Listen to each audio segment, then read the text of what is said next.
Welcome to Divcasts from University of Chicago Divinity School. For more of our podcasts and information about our terms of use, please see our website, divinity.uchicago.edu/podcasts.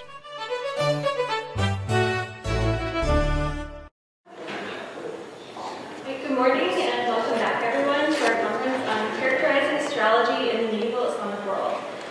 Thank you again to Professor Luke for opening our conference with his keynote yesterday and for setting up the framework for our conference so nicely. We are excited to begin our panel sessions today, which focus on astrology and occult sciences, lettrism, medicine, and instruments, and also open the conversation on the characterization of astrology by the various cultures that lived in the medieval Islamic world, including Persian, Arab, Jewish, and Zoroastrian cultures. Our first panel will begin in just a moment, and will be chaired by Professor Elireza Justar, who is Assistant Professor of Islamic Studies and the Anthropology of Religion in the Divinity School here at the University of Chicago. Elireza Justar's research examines the categories of the supernatural and the unseen. Excuse me. And his first book project brings to light a range of largely ignored knowledges and practices, from occult science and spiritual seances to modern esotericists, therapeutics, and popular Shi'i hagiography. Professor Justar is also one of our faculty sponsors for this conference, so we would like to thank him not only for chairing the panel this morning, but also for his suggestions and help in envisioning and organizing this conference. Our afternoon panel will begin after lunch at 1:15 p.m. and will be chaired by Professor Ortal Hassar, visiting scholar in the Department of Classics at the University of Chicago.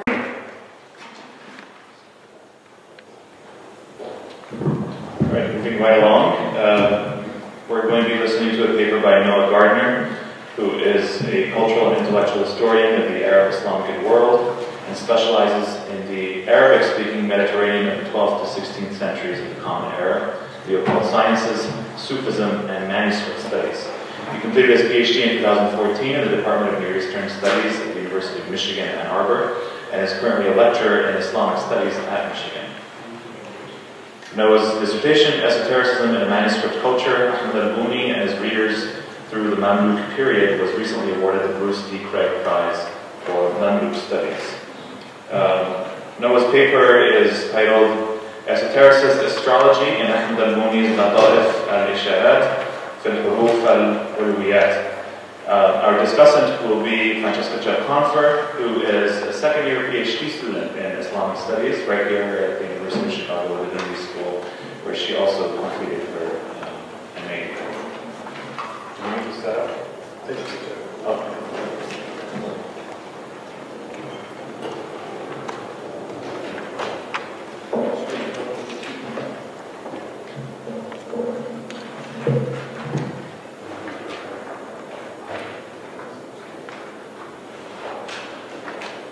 Everybody, while we get set up, I want to say thanks, of course, to all organizers for inviting me to this. I'm quite happy that we're in this room. I gave one of my first talks in my research in Albany here in 2011 at a workshop that Mother Maltiero had organized, and it's great to be back here for this phase of things. I should say, for the few of you who might be familiar with some of my published work in Albany, I focus largely on the circulation of his works in manuscript, on the circulation and reception of his works in manuscript, and the role of books in the spread of lettrism, the spread of the occult sciences, mostly in Mamluk settings. And this is really my first public talk on some of the content of Albany's work, Albany's thought, more so than on its transmission. So we will chalk this up to an experiment in talking about what Albany actually has to say. The little explored in modern scholarship, the African cum Egyptian Sufi, Albany's Lataif al-Isharat fil Huruf al-Ulwiyat, or the subtleties of the illusions regarding the supernal letters, completed in Cairo in 622-1225, is a key site for investigating the occultist tendency in late medieval Arab Sufism that greatly influenced Islamic culture in the centuries to come. The work contains Albany's most explicit discussion in writing of the science of letters and names, Ilm al-Huruf al-Asma', or lettrism, as scholars recently have come to call it, a cosmologically oriented discourse on the powers of the Arabic alphabet and the names of God that in certain iterations was linked to occult practices such as divination and the making of talismans, and which often included elements of astrology. True to its subject, Al-Buni's work is a heady mix of cosmological speculation and instructions for operative letrist practices, including much that could be described as astrological magic, albeit of a distinctly Islamic or Islamicized bent. The first part of Al-Buni's title is almost certainly a reference to an earlier work entitled Al-Sharat, the mystical exegesis of the Quran by the Nishapuran Sufi master Abu Qasim al-Qashiri, the 11th century. And Al-Buni affirms this exegetical connection a short way into the work's introduction, asserting that, quote, there is no purpose in explicating the sublimity of the letters or in unveiling their secrets, except that one is brought thereby to know the sublimity of the Book of God, unquote. So how was it then that Al-Buni claimed as exegetical, a book large parts of which are taken up with astrological magic? And what does the work tell us about the boundaries between occultism and religion in late medieval Arab Islamic thought? So in this paper, I explore these questions through an examination of the place of astrology in the Quranically informed letrist cosmology that Al-Buni outlines in the Al-Sharat. And I argue that he reframes profane astrology, if you will, which is, say, that of the Hellenistic tradition as a channel for Abu Masha, etc., as the merely apparent face of what is in fact the continuous efflux of God's creative speech. And in doing so, he also carves out an important role for Sufi saints and adepts in the reception and disposition of these divine astro-patristic forces. This reading of the place of astrology in the Ta'if al-Sharat can, I think, fruitfully complicate the notion of Islamicization with regard to the occult sciences. It can also help locate Al-Buni's thought and its eventual success historically in some broader trends in late medieval Mediterranean thought. Is that handout going around, by the way? Yeah, I also notice everyone's sitting over here while the screen is over here, but this is just, will hopefully sort of fill in some of what I'm talking about. Little is known of the life of Abu Bakr bin Ali bin Yusuf al-Qurashi al-Buni. His nisbah suggests he was from the African port city of Buna, and his father is said to have been a Quran reciter. Al-Buni discipled himself to an important Sufi sheikh in the city of Tunis, Abu Aziz al-Matawi, and this datum is especially noteworthy insofar as al-Matawi also instructed the great Andalusian sheikh Muhyiddin ibn Arabi, another of the most prolific and influential Sufi writers on lettrism. However, there's no definitive indication that Ibn Arabi and Al-Buni met or were familiar with each other's teachings, although there is significant overlap in a lot of their terminology and their ideas. At some point, Al-Buni migrated eastward to resettle in Egypt, also visiting Mecca at least once. As I've discussed elsewhere, various pieces of manuscript evidence place Al-Buni in Cairo in late 621 and 622, 1224 and 1225, where we find him completing and promulgating Wata'af al-Sharat, and another major work, this one, The Names of God, Al-Mahuda al-Husna, the banner of guidance and the mysteries of the proper way, and elucidating the beautiful names of God. And we find him promulgating these through audition to a select audience of disciples gathered in the Kharafa cemetery, Cairo's great city of the dead, was a major center of tomb visitation practices and veneration of the saints. Promulgation of these two works may have been among Al-Buni's final acts, as Haji Khalifa records at several places in Kashf al-Zunun that he died in 622, 1225, although at one place, Haji Khalifa gives the date of 630, 1232. Though modern scholarship mostly has relegated Al-Buni to the ill-defined sphere of popular religion, I've elsewhere argued that manuscript evidence indicates rather elite audiences for his works.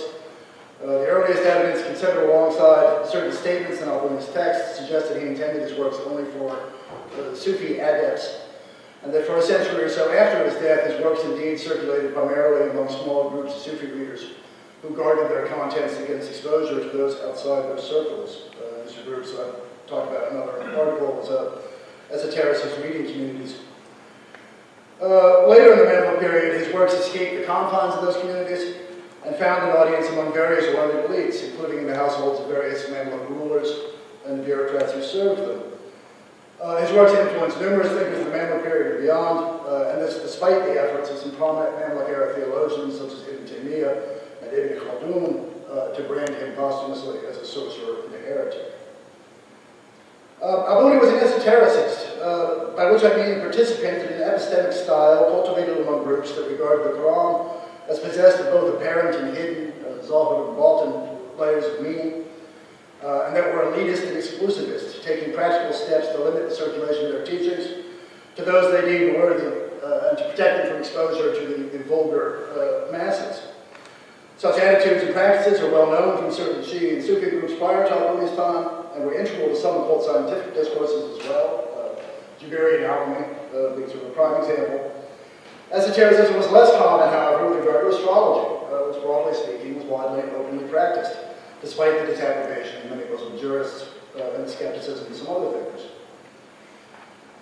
In the introduction to Lata'la Fellowship, Al-Buni portrays Lettrism as a secret tradition at the heart of Sufism and Islam, a body of secret knowledge passed between the prophets from Adam to Muhammad, thence to Ali ibn Abi Talib, and some number of his descendants, the Imams, and thence to a line of Sufi saints and teachers.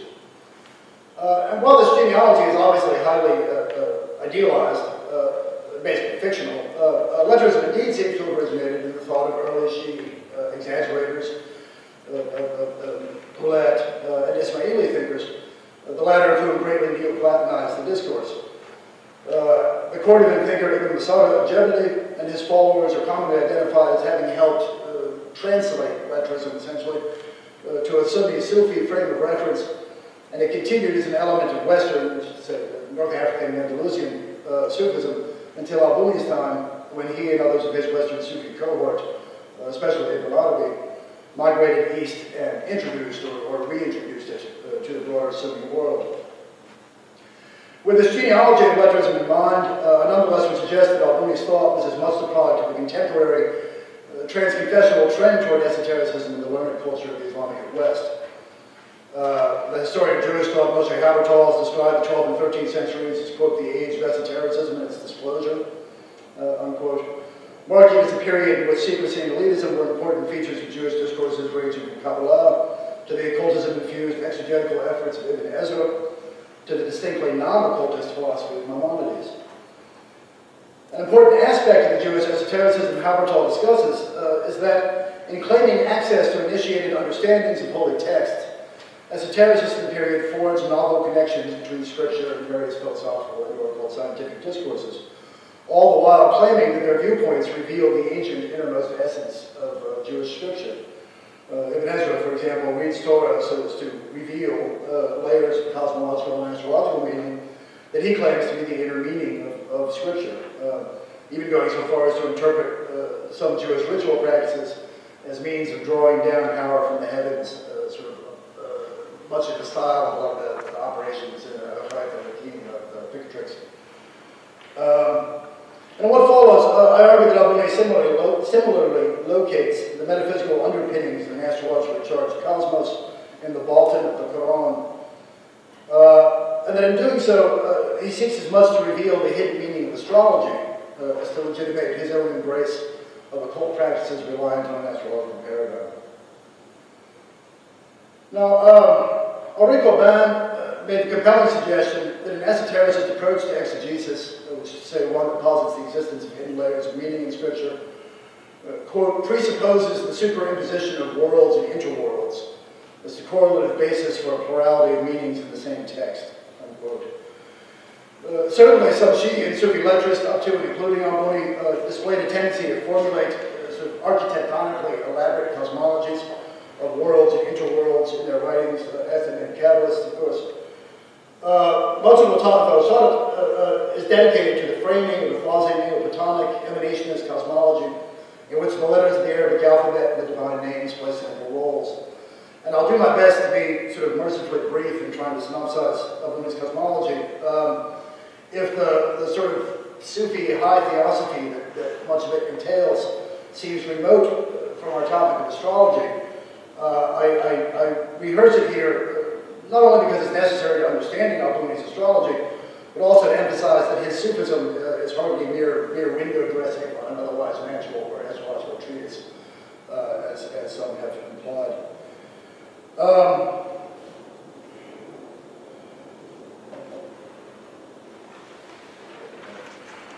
To establish the prophetic origin of Electrism, Al-Buni prefaces his main cosmological account with a conversation between the Prophet Muhammad and the companion Abu Dhar al-Ghafari, in which Abu Dhar, invoking the premise that God sends every messenger prophet, every Rasul, with a book, asks the prophet with what book Adam is sent.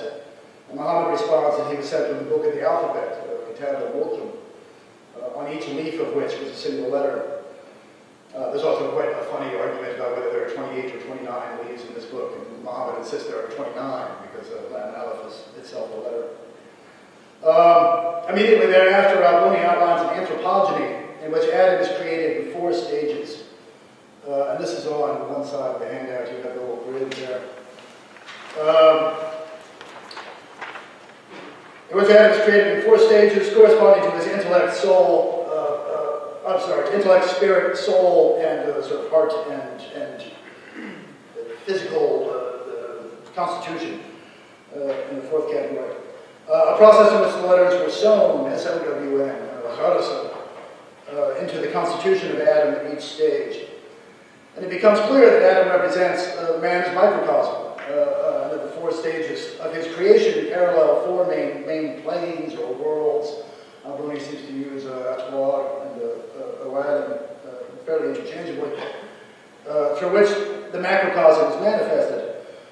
These being what Al-Buni refers to as the first and second, what I've lost as worlds of invention, Alam al-Ikhtira, Al-Awwal-Thani, and the first and second worlds of origination, Alam al-Ibda, Al-Awwal-Thani.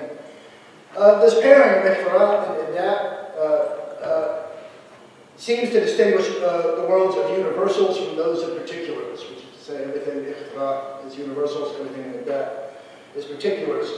Although he's frankly a bit cagey on what exactly he means by these terms. A key point in his discussion of the relationship between the invented and originated worlds is that the human cosmos, Adam and Sani, the man's microcosm, is the sole created thing that God endowed with the ability to receive and integrate all these worlds of invention and origination. A phenomenon Al-Buni links to a reference in Surat al-Asad of the trust of Al-Mana that humanity agreed to bear after the heavens, earth, and mountains had refused it. Crucially, although this capacity for unifying the worlds of invention and origination is inherent to humanity, the realization of this capacity is not granted equally to all people, but rather is something that is a combination of divine granting, but also of achievement on the part of the adept who draws nearer to God, quote, through the occult properties or through the ikhlas of his names and the subtleties of his characteristics. The fourfold hierarchy of worlds begins with the first world of invention, the juncture of Godhead and cosmos. It is the intellect in the Neoplatonic sense, and Al-Buni indeed describes it as what the divine Luciferan intellect from which that of Adam is formed. He also associates it with the divine throne, Arsh, the Quranic mythologism, frequently associated by Muslim cosmologists with the outermost sphere in which the cosmos as a whole is contained. And in the account of Adam's creation, Al-Buni refers to this world as the cloud, Al-Amat, and it is derived from a well-tested hadith, in which, when asked where God was prior to creation, the prophet responded, he was in a cloud, neither above which nor below which was any air, that he created his throne upon the water. References to the cloud in a cosmological context are best known to modern scholarship from Ibn Arabi's writings, and Al-Buni's use of the term in a similar way likely testifies to their mutual influences. Ibn Arabi associates the cloud with the breath of the merciful, the Nafas al-Rahman, that carries God's speech, and not entirely dissimilar is Al-Buni's assertion that the first world of invention is home to a single primordial aleph, in which all the other letters of the alphabet are contained and are not yet differentiated. This aleph is the pole of the letters, an image that's sort of at once cosmomorphic and anthropomorphic, insofar as it evokes both the axis mundi and the notional head of the invisible hierarchy of Sufi saints. A similar wealth of associations is assigned to the second world dimension. Albuni links it to the divine pen and to the dust that's mentioned twice in the Quran at the Bet, which is given to be understood as the yet undifferentiated prime matter from which all things were formed. This plane is also the realm of, excuse me, of the spirit, although this is not yet the Neoplatonic world soul that one might expect to proceed from the intellect, but rather a kind of secondary intellect. In terms of the letters, it is a second aleph reflecting the first. Statements in Al-Mahuda, Abuni's work on the names of God, suggest that these two alephs in the two worlds are the lights of prophecy and sainthood, the light of Nubuwwah and Wilayah, such that the first world dimension should be understood as the Mohammedan light, the Nur Muhammadi, and the second world dimension is the lights that are the pre-existent forms of the saints. These two worlds we mentioned comprised entirely of metaphysical lights. Obviously they're quite abstract, and it's only in the originative worlds that individual forms come into being. As for the first world of origination, Albuni identifies it with the soul of Adam, the world soul, the divine footstool, Kursi, also with the world of particles, the Alam Avod, the site of the primordial covenant, the fact between God and the seed of Adam, that she and Sufi exegetes frequently discuss in reference to Surat Araf. It's only at this stage that the individual letters emerge, coming forth as the 8 angels that bear the divine throne. This being reference to the 17th verse of Surat Al-Haqqa. The letters are distributed among the angels in order of numerical value according to the Western system of Abjad. To get into all that detail. The first 4 of these angels are associated with the 4 worlds or the 4 parts of the Adamic constitution, and the last 4 are linked to the elemental qualities, to heat, cold, moisture, and dryness, that in the next plane become the fundamental properties of material elements. It's also here that Albuni tells us that spatiality and the 4 directions come into being, although time is not yet in play. And then finally, the second world of origination, the Athani, which is referred to as the plane of composition, which corresponds to the heart and the innate nature of the fitra of Adam, associated with the preserved tablet, sort of the Buruj. And most importantly for our topic, it's at this stage the celestial and elementary spheres are emanated down from the world soul, and their movement in turn produces time. It's thus here that astrology comes into play. Now, Albuni includes in the Sharat a cosmograph that's quite familiar from any sort of Ptolemaic work. A series of concentric celestial spheres with the Earth at the center. And Albuni's figure, the outermost sphere, is the intellect, the throne, the Arsh, the first world of invention. The second is the first world of origination, the footstool, the world soul, etc. The next 7 are the spheres of the planets, and the innermost 4, those are the elements, fire, air, water, earth. And he assigns 2 letters to each of these 13 spheres, the first being proper to the Baltan of that sphere, the second to the Zohar. He assigns the letter Sod to the divine pen, the second world of invention, the letter Yum to the second world of origination, etc., etc. At the center of the figure is written, quote, the world is disposed by the letters Alam Tasrif, the Huruf, which is to say, the manifest world. In a cryptic passage at the outset of his discussion of the astro-electristic forces that shape the manifest world, Albuni insists that their true nature is a holy secret, one that concerns unwritable names of God, that God's highest adepts have kept concealed from the vulgar, lest they use them to wreak havoc. He follows this with the strange assertion that the letters of which he speaks are 48 in number. 7 luciform letters, 12 spiritual letters, and 29 corporeal letters. The numbers 7 and 12, of course, hint that references to astrology might be forthcoming, and Albuni does not disappoint. The 7 luciform letters, Albuni tells us, are not letters in the usual sense, rather this is a figure of speech or the jazz. However, he's less than straightforward about their true nature. He refers to them in one instance as al-ahruf al-nuraniya rather than al-huruf, a choice of plural form that, in combination with the number 7, I think must be taken as an allusion to the well-known Ibn Mas'ud hadith of the Quran was sent down in 7 ahruf. Each harf has a back and a belly. Each harf has a border. Each border has a lookout point. This hadith is a locus classicus for Sufi and Shi'i assertions that the Quran contains layers of hidden meaning. And Al-Buni actually cites it explicitly earlier in Lata'if when announcing that the science of letters offers ultimate access to the vault of the Quran. The precise meaning of harf, ahruf, in this hadith is ambiguous, and Al-Buni really exploits this ambiguity in implying that it contains a powerful secret. Further deepening the mystery, his brief explanation of the 7 Luciform letters is literally coded. Quote, the Luciform letters are different lights, not with regard to their essences, but rather with regard to the one who perceives them. They're referred to as the 2, the 1, the 30, the 60, the 80, the 1, and the 400. These numbers are a reference or a link to the Luciform letters. Were it not for these Luciform letters, God Most High would not be known, the created beings would not be disposed upon the planes of unity. The most obvious solution to this numerical code is through abjad, using the Western values, the Western numeration, which gives the phrase bisifat, by means of the divine attributes, or by means of the attributes, which means the divine attributes. If this is correct, I think it has to be taken as referring to the divine name. So particularly given Al-Buni's deep engagement with the Al-Mahuda and other of his works. And this fits also with the assertion that they're one in essence, but multiple from a human perspective, as well as with his statement, were it not for the Luciform letters, God would not be known. The divine names being linked to these 7 letters, in which the Quran was sent down, suggests that Al-Buni associates them with the world-shaping power that astrology generally attributes to the planets. And this is confirmed slightly later, as we'll see. As for the 12 spiritual letters, they're also not letters in the conventional sense, but rather Al-Buni's rendering of the human faculties. Al-Buni goes into a little detail here about the faculties, except to note that they're not evenly developed among humans, being perfected in some and lacking in others, a point that's of critical importance to the ability of different humans to harness the power of the letters.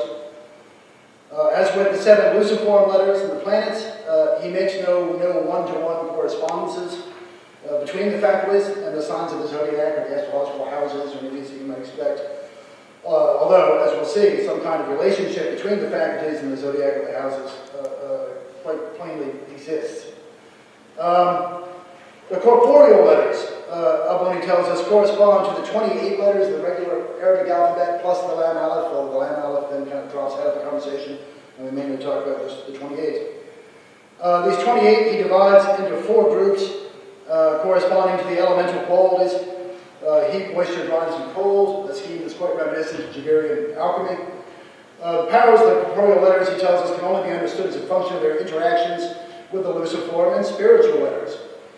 As the divine forces emanating from the 7 Luciform letters are received by the 12 spiritual letters of the human faculties, they only then pass into the corporeal letters.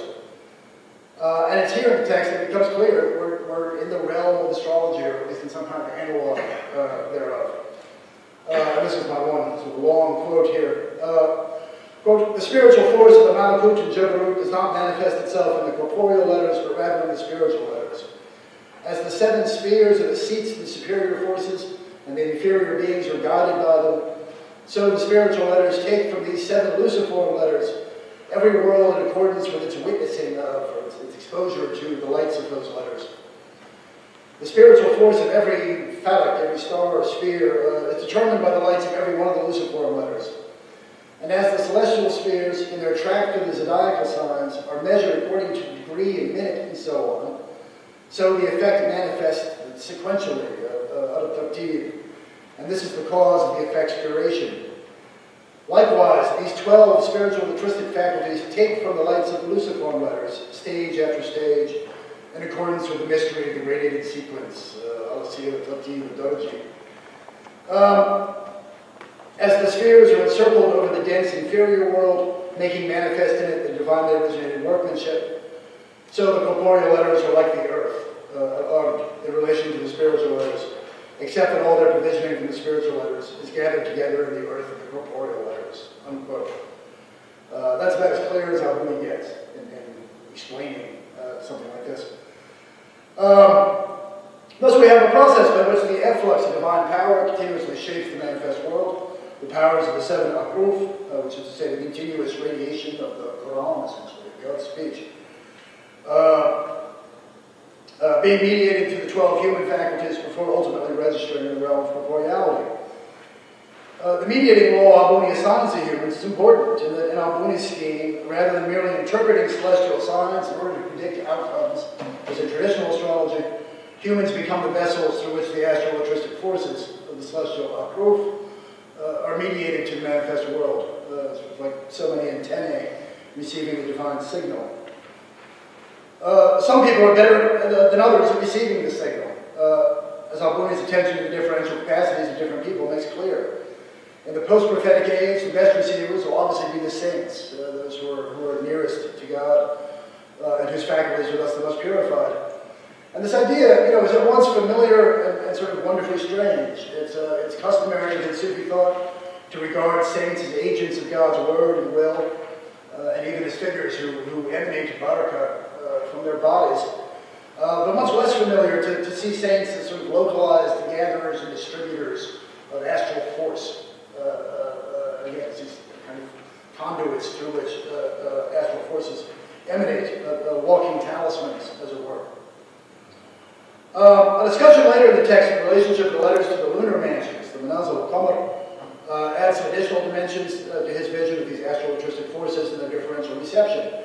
The lunar mansions, of course, a kind of lunar zodiac traditional to Arab astrology, are 28 in number. Al-Buni assigns the letters to the mansions in a straightforward manner, linking Aleph to the first mansion, Bad to the second, etc.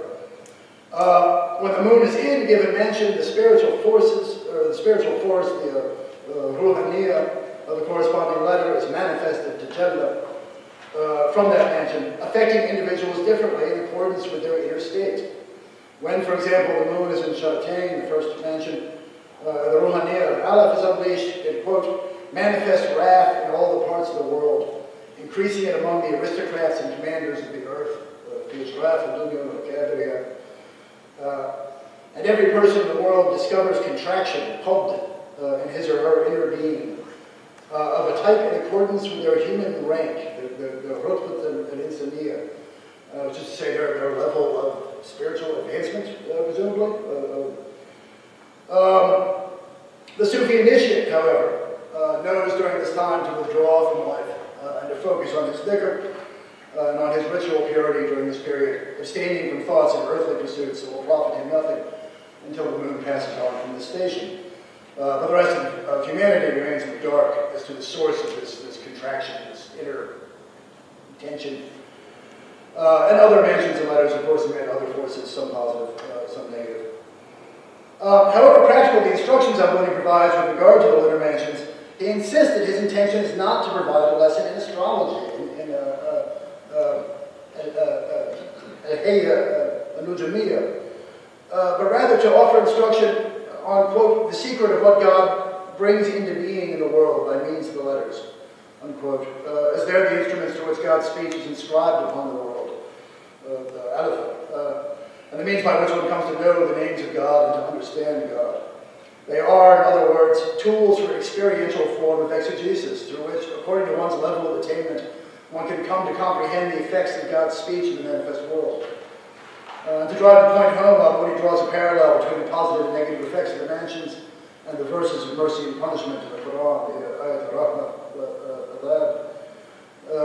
the former, he says, being angels that bring the promise of the afterlife, and the latter being angels that hint at the torments of hell. So the uninitiated will experience the effects of the mansions merely as the sort of pleasures and torments of daily life, but the initiate will understand their meaning and their effect in the light of the world to come. Despite Al-Buni's insistence that he is not offering a lesson in astrology, he does not hesitate to directly employ the language of it in certain contexts, particularly in rather earthly ones. Although, as noted previously, he draws no one-to-one correspondences between the zodiac and the human faculties, he does precisely that with regard to the physical human body. The sun, he explains, is linked to the human soul, thus has dominion over the body. Subsequent signs of the solar zodiac are linked to the parts of the body. Aries has dominion over the hair of the head, Taurus over the forehead, Gemini over the eyes, etc., down to Pisces, the legs and feet. Each sign of the zodiac, Albuni explains, is linked to an element, fire, air, water, or earth, that is a combination of two elemental qualities, and so the corporeal letters assigned to those qualities also correspond to these zodiacal signs, such that you end up with 14 letters attaching to each sign. These letters are the keys to the resurrection of the parts of the body ruled by the sign, and thus are the keys to healing the body through spiritual medicine, through categorizations. How am I doing on time? 8 minutes. Probably work. Armed with the knowledge of the proper correspondences, the initiate can seek out verses of the Quran that include all the letters appropriate to a given sign or part of the body, and then utilize them for healing, whether by praying with them, writing them on paper, immersing them in water, and giving them something to drink, etc. The logic of this tib ruhani is, of course, quite similar to that of other practices of astrological medicine, particularly Maleficia, although filtered through Albuni's altruistic lens. Finally, another major site where Albuni explicitly engages the language of astrology is with regard to the making of talismans, a process that, as one might expect from earlier traditions of astral magic, often entails the crafting of talismans under certain astral conditions, while certain planets are in conjunction in a certain sign, etc. However, Albuni's theory and practice of talismans is also thoroughly intertwined with his teachings on the names of God, and he pays significant attention to the purification of the mind and body of the practitioner as the channel through which a talisman is charged with the forces that render it efficacious.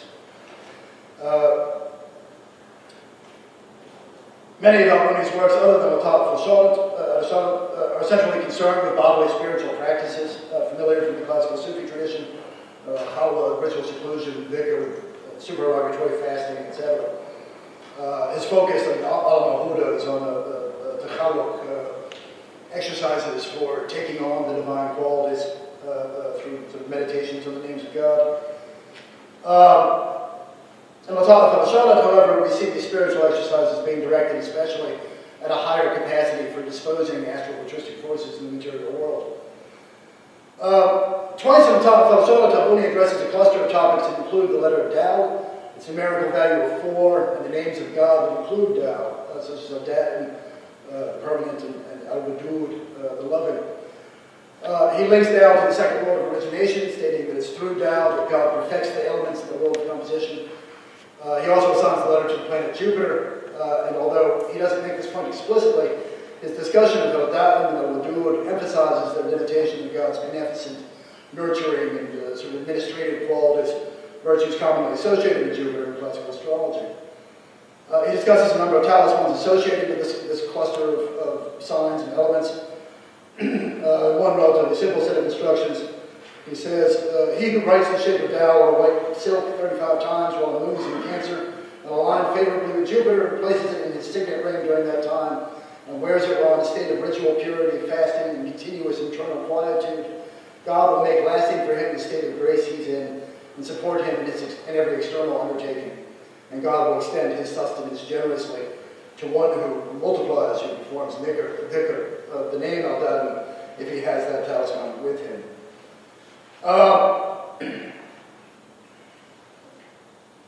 So the prescribed astrological conditions for making the talisman harness the energies of Jupiter and Cancer, the sign in which Jupiter is exalted.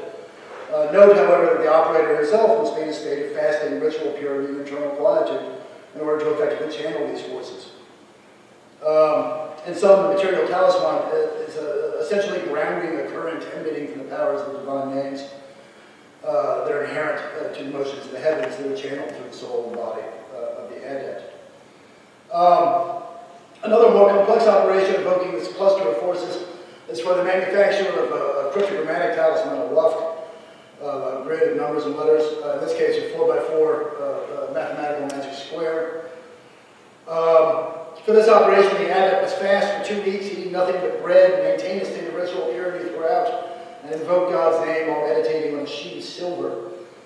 On a Thursday, in the hour of Jupiter, on a day when the moon is favorably aligned with Jupiter and the sun, when the ascending lunar node is in, or maybe aligned with Gemini, is to inscribe the square on the sheet of silver while facing the Qibla and burning mastic and white oud. He's meant to wear the talisman on Thursday, as the day of Jupiter, and God will make easy for him his religious obligations, provide him with all his necessities, and grant him barakah in all that his hand attempts. The operation, would be entirely at home in a kind of Hakim or similar work, except that Al-Buni has replaced the prayer to the star with dhikr, essentially, with the divine names. And Al-Buni's rendering becomes a procedure through which the saintly adept communes with and directs the astral-altruistic forces emanating from the heavens, thus participating in the authoring of reality. Al-Buni's willingness to engage with more or less traditional astrological symbolism and praxis at the level of physical medicine and embodied ritual is, I think, neither accidental nor inconsistent with his sort of intensive engagement with Quranic themes and Sufi theosophy in regard to higher levels of reality. Rather, I think it signals his willingness to credit the basic efficacy of profane astrology while positing a numinous reality of worlds and interworlds underlying that efficacy, to which common astrologers, or those from pre or non-Islamic cultures, have little or no access. A reality that, at least from Al-Buni's point of view, is thoroughly concordant with Islam, insofar as the Quran, understood in the light of the secret teachings of the prophets and saints, is the key to unlocking its secrets.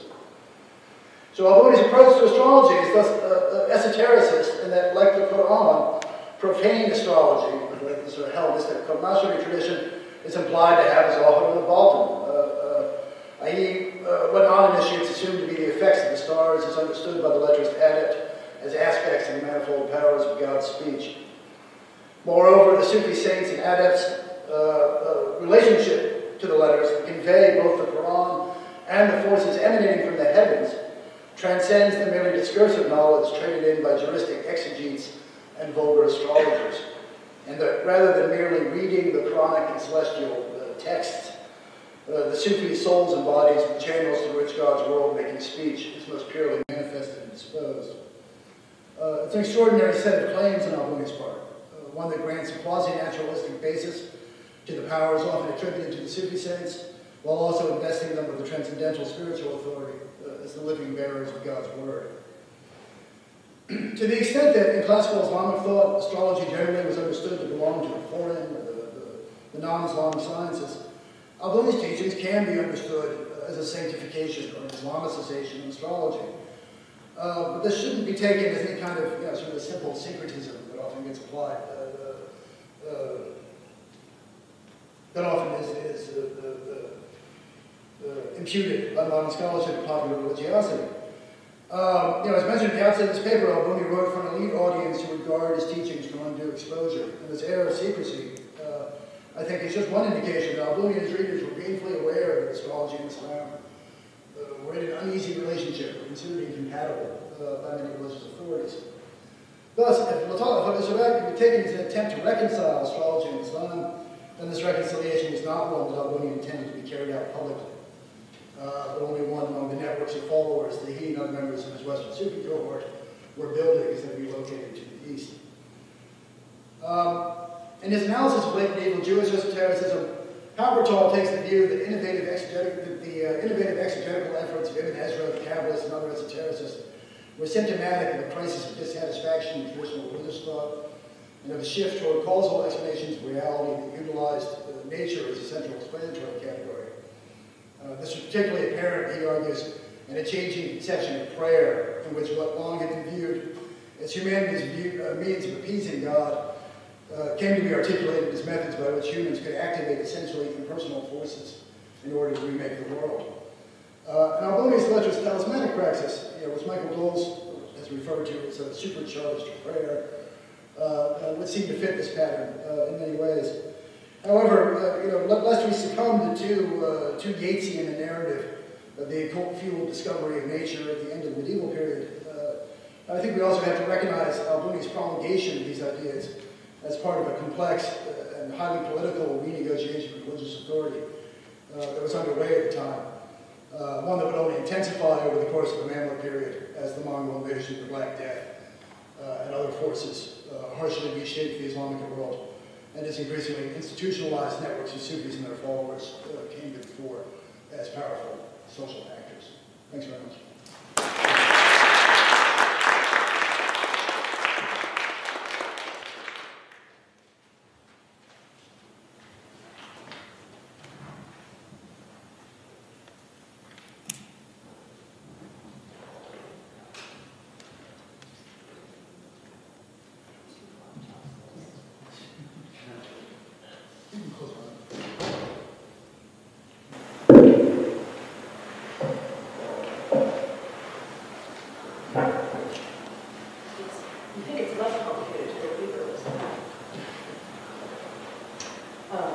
Right, so thank you for this fascinating paper about a figure who, as you noted, is as yet little explored in Western scholarship, but whose legacy remains at work in many areas of the Islamic world even today. Talismans and other forms of this kind of healing through the science of letters, right, can be found everywhere, from Senegal to Indonesia. I myself experienced some of these practices when I was studying Urdu in Lucknow 6 years ago. I was hospitalized with meningitis, and one of the instructors from my program visited me in the hospital and had me drink a bottle of water in which the ink from a talisman that he had had written for me at a local shrine had been dissolved. So whether my recovery was due to good penmanship or good penicillin, I guess we'll but so I have a series of questions for you, so I apologize if I'm kind of barraging you, but I just wanted to open it up to a larger conversation. So as you know, right, while Al-Buni insists that his intention is not to write a textbook or an instruction manual for astrology, but rather demonstrate through the vehicle of the science of letters that the spiritual adept can come to understand and indeed affect the echoes of God's speech in the manifest world. Al-Buni is, as you say, repurposing a profane astrology based on a Quran-based cosmological exegesis, right, arguing that this sort of profane science is, if viewed by the spiritual adept in the correct fashion, in reality an expression of the divine speech. So his goal here is to reveal the hidden meaning of astrology. So my question is, if Al-Buni sees the practice of astrology in this way, right, that the common astrologers, you know, they think that certain things are the effects of the stars, but that they're just not seeing this is in reality the effect of God's speech in the manifest world. Is there in the schema really room for a separation of a you know, so-called profane science from a sacred one? Are any other so-called profane sciences, you know, other than astrology, seen as also being kind of incomplete or misunderstood applications of divine speech? Indeed, would any human endeavor that involves these same kind of interpretive strategies fit into this framework, especially if the human mind and body are, in his view, microcosms of the created cosmos as a whole? And so are these common astrologers, even non-Muslim ones, right, still tapping into a numinous reality, even if they misunderstand or misapply the means by which it can be accessed? Or is it, for Al-Buni, really only accessible through certain delineated practices? My next question has to do with what I thought was just such a fascinating discussion of the talismans and these various ideas of this, the corporeal faculties and embodiment, and the importance of, right, the purification of the mind and body when a practitioner is engaged in the creation of talismans, since they become the channel through which the sort of astral latristic power, right, can be activated.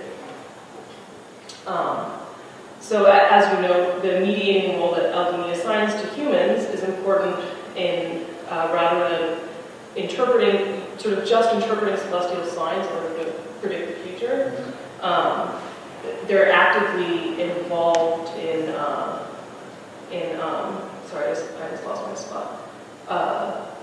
In not only interpreting the effects, right, of these forces, but also potentially affecting or directing their application.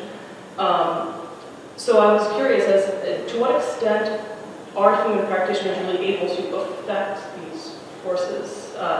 Is it simply a matter of receiving them, right, as these spiritual antenna and kind of directing them in one way or another? Will someone who's a weak practitioner create a weak talisman or not be able to at all? Can the power of divine speech be harnessed for nefarious purposes or be bungled by a novice? And even if the practice, these kind of esoteric practices, right, are inherently elitist, especially in the application of these practices to medicine, do they see a way in which the spiritual elite, right, cultivating the practices of occultism, does this actually benefit everybody? Or is it really only for a certain group of people? My third question is the focus on writing, the visual aspect of these practices. So does recitation ever play into this scheme? Can we activate the effects of certain letters by speaking them, or even by hearing them? You note in a paper that the reader of this text is often instructed to contemplate or meditate upon the figures, the diagrammatic figures, the magic squares written down in the book, and that Albuni is obviously interested in visual knowledge production, regarding the compositions as communicating knowledge that mere language cannot. So my question is simply why is this the case? It seems like many of the rituals in which he prescribes the use of these talismans do in fact actively involve other senses or other parts of the list of 12 human faculties, such as hearing and taste, smell, like in the description of the last ritual, right, where fasting is involved, the burning of incense, the dhikr, the recitation of the divine names. And then my last question stems from my own background as a South Asianist. So you note that Albuni is part of this composite culture, right, of Jewish and Islamic mysticism. And I was just interested in the discussion on the handout we have here, right, of Adam as the man as microcosm model, and his division into these 4 sections with the various correspondences was just personally very reminiscent of the Purusha Shukta, which is the so-called creation from the Rig Veda, in which the primordial cosmic body entity is sacrificed and divided into 4 parts, and there are various correspondences from which the 4 varnas, or the divisions of human society, are born. And I know I'm not trying to suggest any kind of relation, but just raise the question of to what extent Indic traditions of astrology, mathematics, and cosmology might or might not also be figuring into this cross-pollination of occult sciences that you know that he really exemplifies. So yeah, sorry, those are all the questions that I have, which I realize are a lot of questions. but thank you again for the paper. You only have 5 minutes to answer all. 5 minutes. You can pick and choose. Well, yeah, I can reconstruct that a little bit. Yeah, in terms of your mention of this relationship to these practices you still see all over the Muslim world, with talismans and whatnot.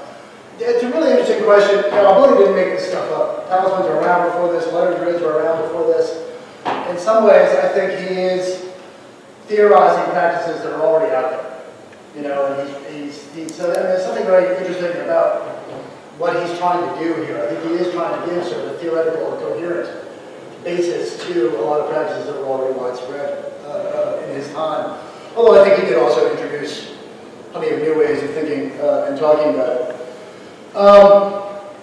This question about, you asked, is there really a distinction between profane astrology and whatever is initiated? For lack of a better astrology. There's something where you said, is there room for this distinction? I think, with guys like Albuni, there's always room to make a distinction between how hooked in you are and how not hooked in everyone else is. There's always room for that distinction. That's central to what he's doing, is claiming this kind of authority and knowledge to not all Sufis, him and his brothers, him and his teachers, and his line of Sufis. There is a real bid for power here. So yes, there's always room to make a claim of superior knowledge and access. But is a non-Muslim astrologer tapping in? He doesn't address it, but I would have to assume he'd say, sure. He's got a finger in there somewhere, even if he's not fully engaged. But sure, all of this stuff is gradated. You can't exist on the earth without tapping in, to some extent. The question is how aware you are of what it is you're participating in. I guess I'd say. It came up something, a series of questions about the importance of this human capacity. You know, can a person who's not a good Sufi make a good talisman?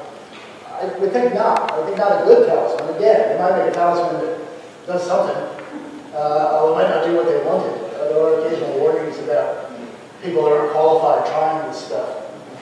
There's a great Ibn al-Khatib, the Andalusian 14th century writer.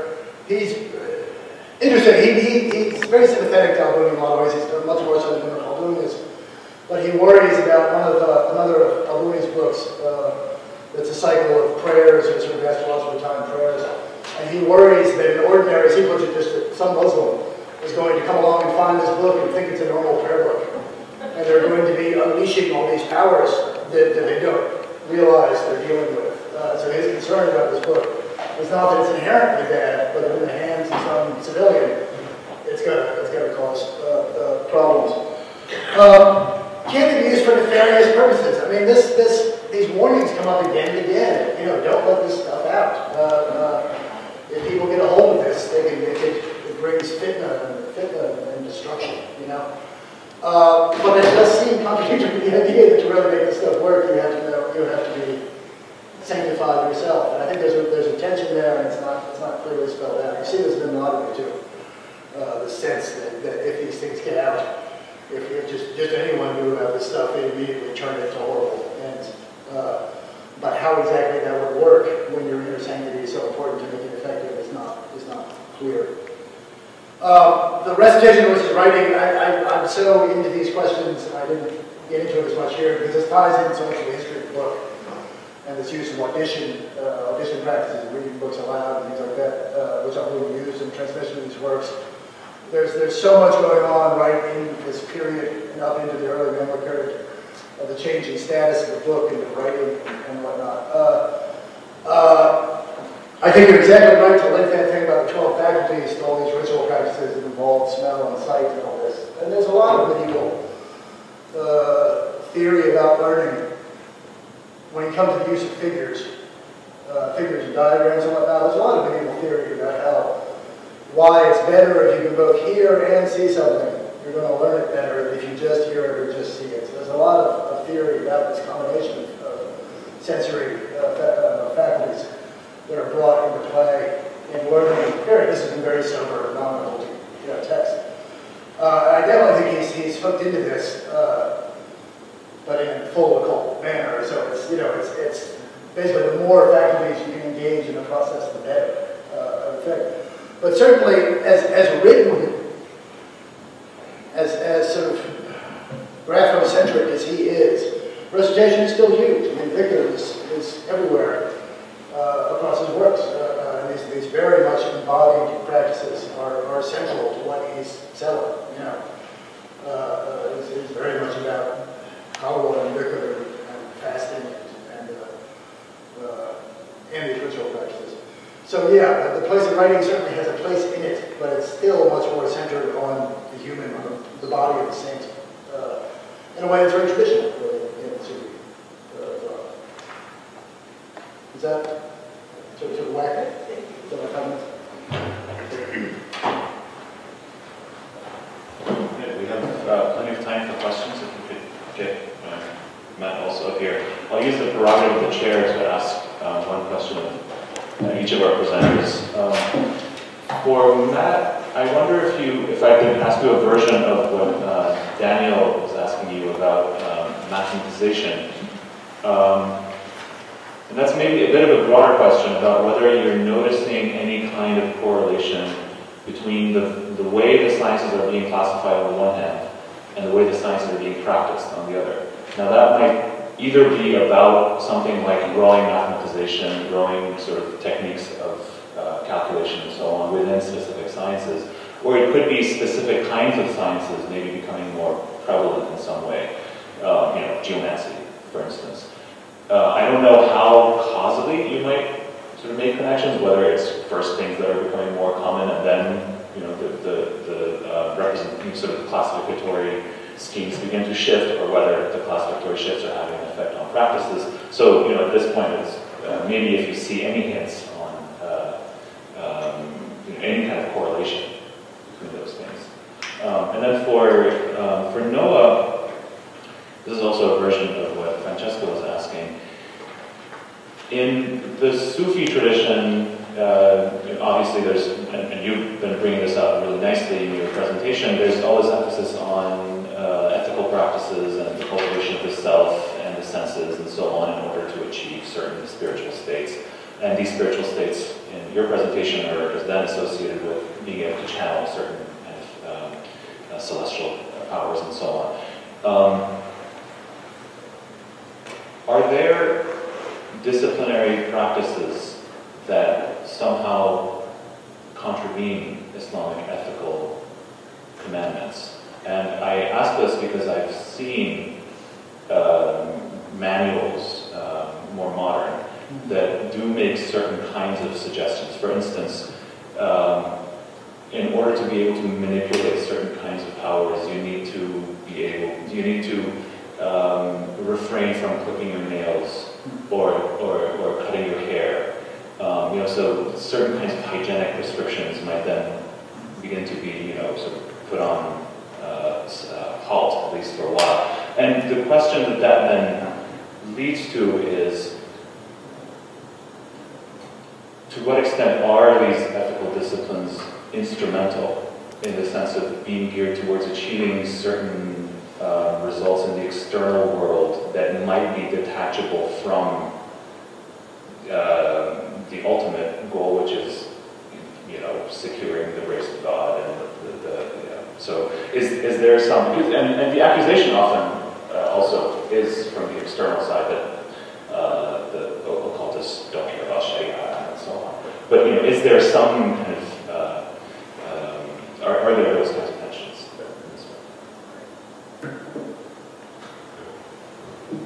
Yeah, it's something I'm thinking about, certainly. Again, this is kind of all preliminary, but I do see a changing attitude. I mean, esotericism becomes esotericized pretty thoroughly. I should have made the point earlier, but the Ikhwan Safa, they win eventually. They are mainstream, absolutely. They are dominant, and as a result, that which is occult is no longer very occult. There's a 18th century letters text, this Iraqi guy, this Mosley guy, actually states by the 18th century the shift had proceeded to such an extent that he said, Lettrism shouldn't even be classes of occult science. This is ridiculous. Everybody does it. Everybody knows it. Algebra is actually much more occult. Technically, if you think about it, its premises are hidden. The premises that provide Lettrism are manifest, right? For example, some Mosley that is this 18th century treatise, and it's just the descent of the mainstream sort of is over a century. So in the movement context, Abu Faz al-Amin, he says, geomancy, astrology are things you need to be studying. Every student in the Mughal Empire needs to study before you can get to logic or government or ethics or, you should do Hisab certainly first, and then you just do astrology, geomancy. Again, this is the curriculum for administrators in the Mughal Empire. So I'd say it's more of a social shift, and then gradually people said, you know what, I think this category of occult is getting a little useless. They still are technically occult, but not practically. I would say. Also, and just on the dietary thing, the big thing I've seen also is vegetarianism, for whatever reason. I don't know if that is like the accusations of Hindu sympathies or anything like that. But all the lecture stuff I deal with, you have to be on a vegetarian fast for at least 40 days before making a talisman or something like that. That's interesting, because Marquisi is entirely fantasy-based. Talking to my friend Bumi, says he was a vegetarian, but I've never seen it in the Bumi stuff. Let's speak to something he said real quick. This esoteric and occult thing is a real problem. We're going to have to hammer out as we go. Because the word esotericism and Western esoteric studies has been taken to basically occult, or occult scientific. I try to use esotericism very specifically to mean this combination of hidden layers of meaning in the text and actual practices of secrecy, or discretion. But there's something discreet about this whole problem. Well, later, yeah. But I'm just saying, personally, when I use esotericism, it's a reference to that, and there's plenty of esotericism that has nothing to do with the occult sciences. Right. Like, most of early Judaism and stuff. Like, plenty of esotericism has nothing at all to do with the occult sciences. Likewise, there are occult sciences that are esoteric, and ones that are not. They have no care about secrecy at all. Or about hidden meanings in the Quran. But that are occult in the sense that they deal with hidden forces, with invisible forces. But that's going to be something, a continual issue of Gardiner. In terms of practices contravening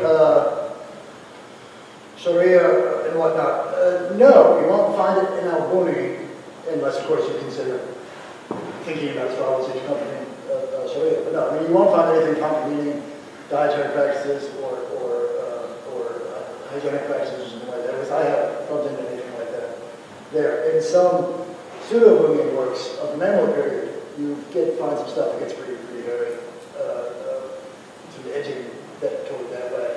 And the same deal with, toward goals that are less than wholesome.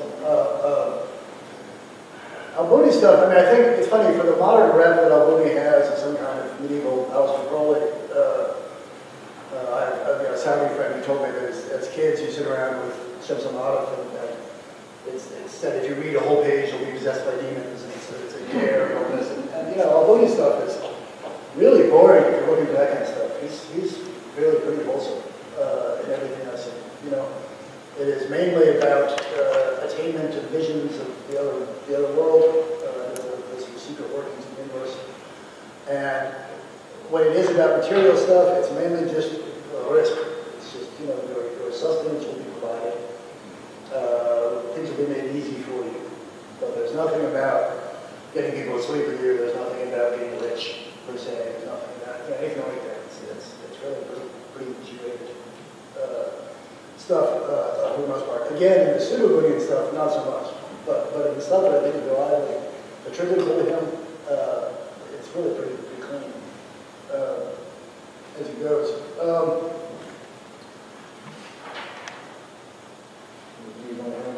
What was your second part? You had one thing that I really wanted to jump on. So the detachment of the ethical, perhaps, from... Yeah. What's funny about that is, of course, that certainly, you get this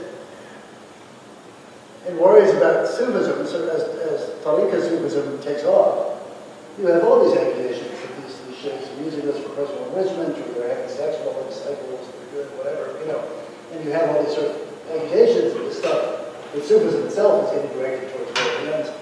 What I find funny about that is that, of course, the Sufis are constantly saying this about the jurists.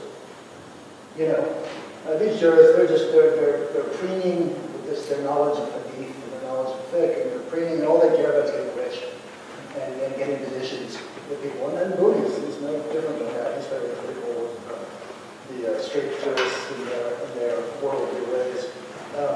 So it just struck me that that suspicion is always there when they put stuff, they really use it for something not so wholesome. But it's funny that these guys try to run around on the jurists for their worldly goals. Except the main jurists are the occultists. Well, they're all the same thing. But they're all jurists, they're jurists, occultists. Yeah. All right, questions? No. Okay, so I have a lot of questions about the sheet. I'm just going to say that you can respond to whatever you want to. You don't have to respond to all of them. I'm wondering, Razi, in a Mullah, in which he disagrees with one of the people with whom he's debating on astrology being true and being a real science, and he cites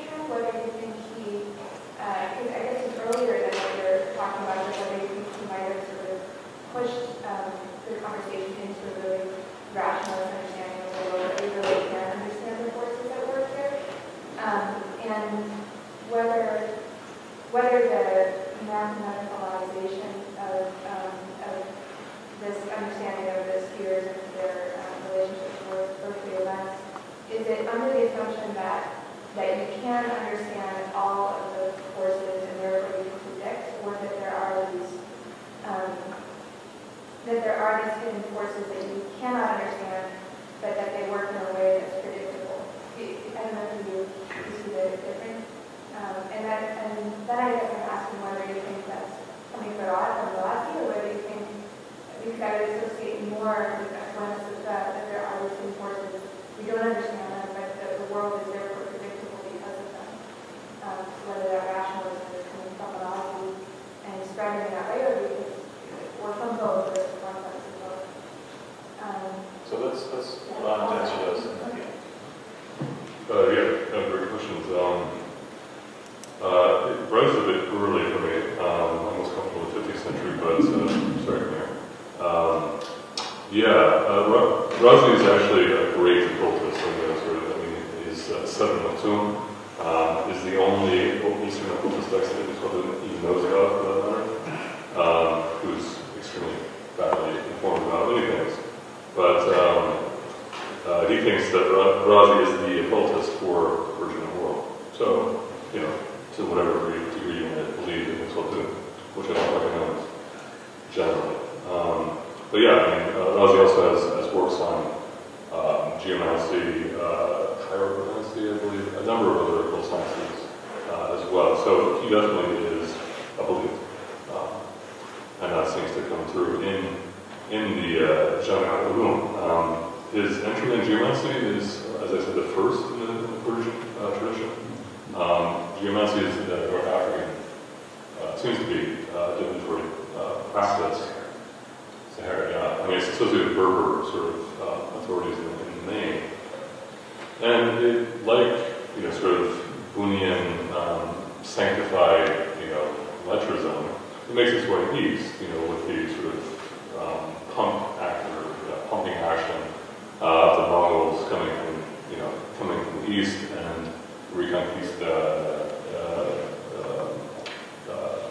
Moabites and sort of Berkshire type of stuff going on in the west.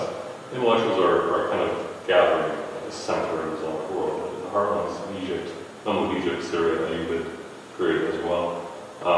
That's when geomancy gets transferred. So all the Iranians, including, I think, Razi, but also which is the geomantic tradition, it begins with Tusi and thereabouts. And the first treatises in Persian on geomancy all talk about Maghribi scholars bringing it to Iran. So Razi is aware of that. He's actually in the front seat of that transmission process, and he seems to be excited about it. His treatment of geomancy is really rudimentary. It's quite bad. You have no way of actually practicing the science based on his description. And closely looked at his work on astrology, his discussion of astrology. Again, this was a really sort of massive breakneck survey of 8 centuries of encyclopedias. But definitely, Razi needs to be looked at a lot more closely. But I do think he is, on the face of it, a firm believer in everything he says. Again, I don't know much about Razi himself, but as far as whether he thinks that total knowledge of the cosmos is possible by way of the occult sciences, or simply a matter of very excellent predictive techniques that operate on principles that may or may not be discoverable. I would know, but I think it would be a mixture. It's kind of ambiguous. If you are a perfect human being, you can have total knowledge, absolutely, but it's predicated on your level of spiritual attainment. If you're an imam, or you're an ancient, again, these are always paired in, among the new brotherhood of purity, the imams and ancients are equivalent. The more important, you can also become an imam. Right? It's not a very shitty position, but if you attain to an imam-like status, absolutely you know the cosmos down to the last degree. For the rest of us, occult sciences are predictive, sort of methodology. Shadli Ali Yazdi interprets close friend and colleague, a historian, for example, has a tract defending geomancy, in which he says very clearly, contra to Khaldun, who attacks in all the other occult sciences, and really have escaped me into fashion. He says, no, I mean, geomancy, you don't have to know the hidden causes because geomancy is predicated on the principle of secondary causality. You know, just you're extrapolating forward and backward and up and down along the chain of being, and it manifests in a very orderly, scientifically quantifiable fashion. So if you deny the predictive capacity of the science of geometry, you're denying secondary causality, right? You're anti-scientific, essentially. So it's definitely, I don't know if it's Razi, but it's definitely taking on this idea that this is scientific orthodoxy, secondary causality, correspondence, principle of correspondence. These are the two big scientific principles that they're citing.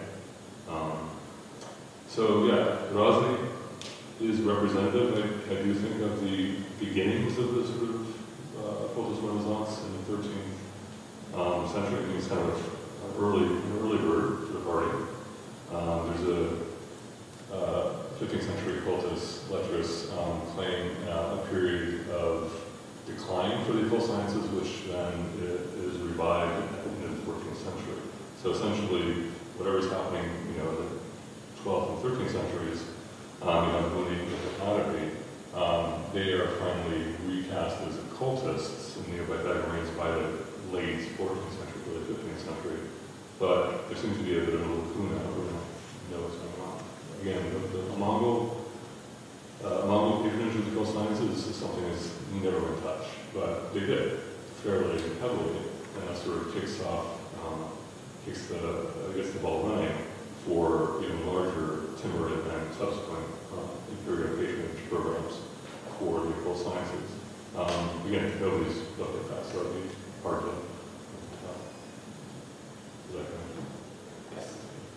Yes. I would have another question for Matt. First, thank you very much for this wonderful presentation. My question is, could you tell us a bit more about the way your neo-Ikhwan Safa got familiar with my Ikhwan Safa? Other than everything just being in the air, right? I mean, your work in particular, obviously, has done the most to argue for the sort of pervasive nature of the Ikhwan Safa, North Africa, against the Andalus and these people in the southern, all these wonderful folks. My occultists are very aware. I think they're playing into Ikhwan Safa. I am not. Pure and simple. They see themselves as an alternative hypnotic school, distinct from the Hunaydi Jami line, very distinct. Jami, he wants to bring back the Sufism. He's quite angry at my guys, new brother purity, for making it philosophical or scientific or something, but basically remaking hypnotic as a new Pythagorean lecturist in the first place. And associated with the imams, that's the problem for him. But there's two distinct hypnotic traditions. One is fully compatible with Ikhwan Safa. The other one is not so much, right? There's more tension there. It wants to be just Sufi. In terms of them reading, again, there's the Persian translation. Some of these people certainly have the Muslim hikmah. People definitely have access to that. It's a paraphrase. But everybody is quite aware, as far as I know, when they cite Pythagoras or Apollonius or Diana or somebody, they're probably getting it by Ikhwan, even if they haven't read it directly. I'm sure you know the Assad Effendi copy of this. Certainly there are Mamluk, plenty of Mamluk. Basically all the surviving manuscripts are Mamluk, but I think all the earliest ones are Mamluk, so certainly around. Well, it's in circulation, and these guys are all getting their start in Cairo. All the people Matt's talking about all met as young men in Cairo, where they got their first taste of all this stuff. So. And then it goes back,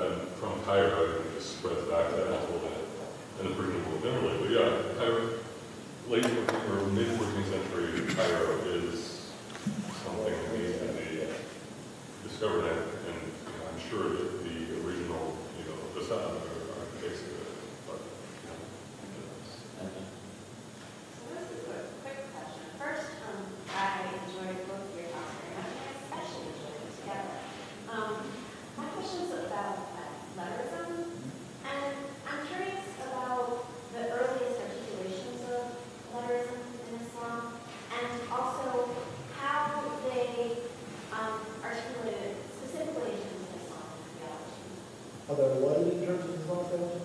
Do they articulate it in terms, how do they articulate letterism in terms of Islam? How do they Islamicize it? Can you say a little bit about this? Sure. The earliest, the way that this history has been traced out by people like Denis Grid and Michael Epstein and a few others who have really worked on the early part of letterism, has it coming out of various of the Ghulat in Iraq, Shi'i extremists, translators. So people like Mughira and Sa'id and Al-Khattab and some of these other guys associated with Jafar Sadiq and earlier. Whose writings were also became sort of foundational in Ismailism. So they have these guys, you know, there's all kinds of talk of Gnostic origin and whatnot else. There are all kinds of Gnostic precedents for a lot of these understandings of the alphabet and the role of the alphabet in creation and all this. But these early Ghulat and Ismailis, I mean, you know, they frame it in terms of their own theology. So if by Islamic theology you mean Sunni theology, they can care less. That's not what they're doing. You know, they're Ghulat and Ismailis.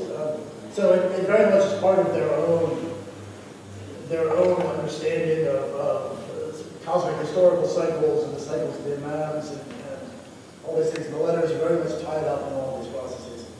So they didn't feel like they needed to justify it. They felt like they could just bring it in and leave it. Well, I think it was an internal discourse. I mean, it was their own, you know, within the context of Ismaili thought. It was native. It was fully there. The trickier part is what happens when it gets translated over into a Sunni Sufi context. And this seems to be, this is what we always link to Ibn Masada al-Jabali, who himself is not a very well understood, well-known figure. His works were lost until 1972 when someone discovered the one copy of two of his books. And they're both, you know, equally along. There's just not a whole lot there.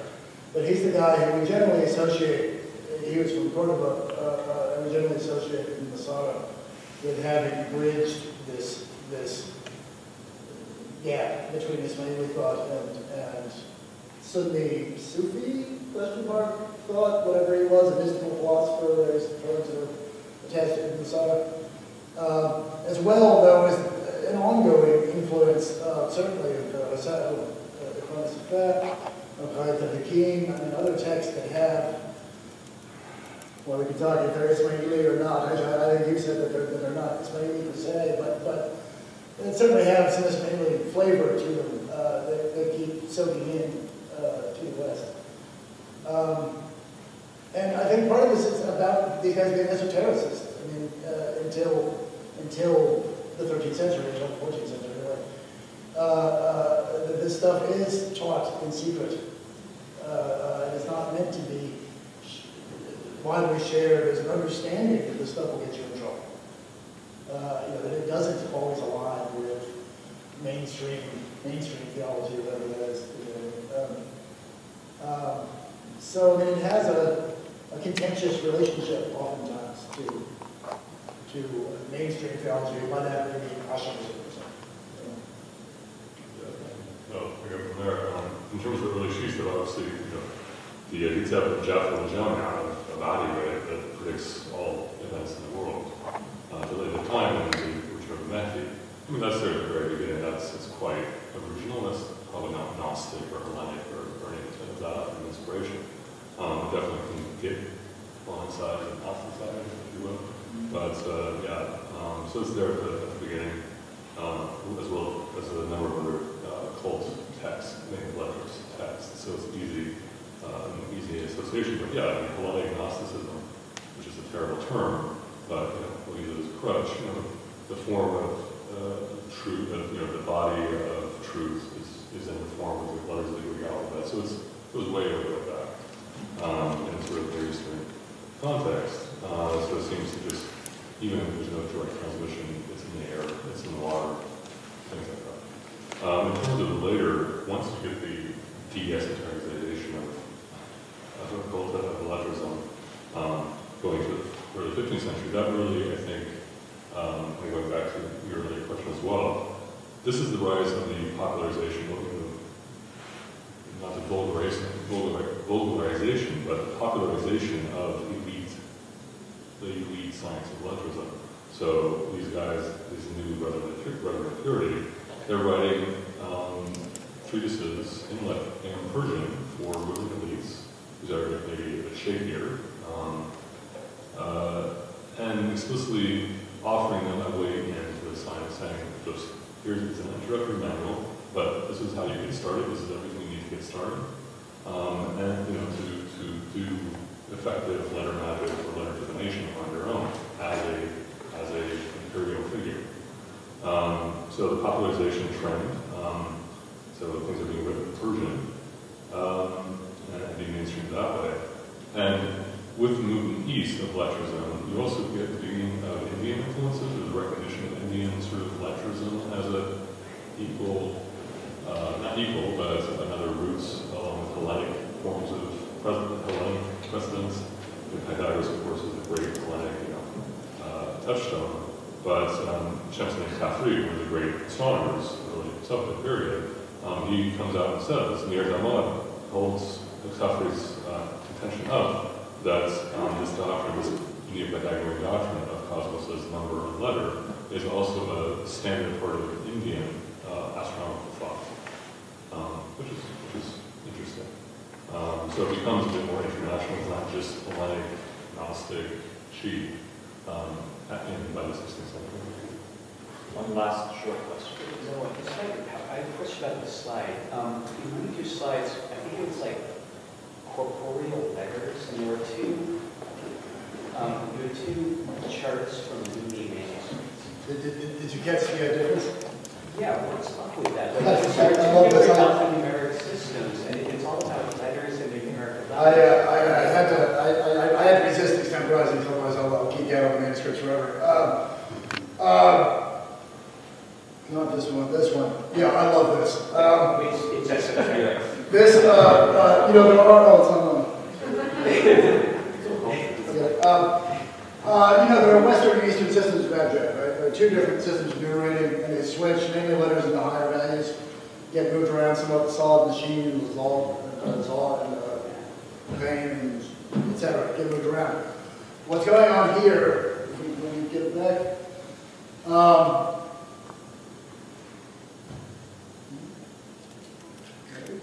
There we go. What's going on here?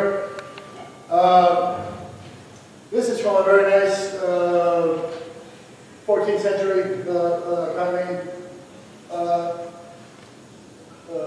version of audition certificate and all this stuff. This is actually the oldest Mooney in captivity. This is copied in 669, 1270 in Cairo. And what's happening here is that someone has corrected this table to make it match Eastern Abjad. And if you see on a better image closer up, you can see the medieval whiteout that they used to white it out and to write in. And they've marked it Saha, meaning I corrected it. It's been corrected. They haven't. They've wronged it. They claim to have corrected it because they brought it into line with Eastern Abjad. Which is funny because it actually makes a hash of the whole thing. So if you read in the text, he's very clear about the numerical values of these things. And all that, but someone just couldn't help themselves, so they've corrected this table to make it match Eastern Abjad. They've also interestingly changed the order of the elements up here, and I don't know what they're bringing into line with there. I want to check and get some. I should just notice this when I was putting the slides together. I hadn't seen those corrections before, and I'm curious if that brings it in line with the Jabarian system or something like that. But that's what's happening on these two images. That's why they're different, just because someone corrected going to the right. We do have to end it there. Please thank our presenters. Yeah, and we can continue the conversation hopefully.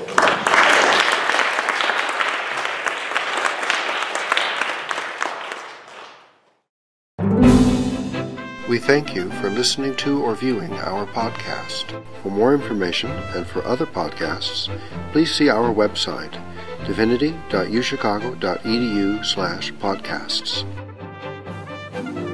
Copyright, the University of Chicago Divinity School.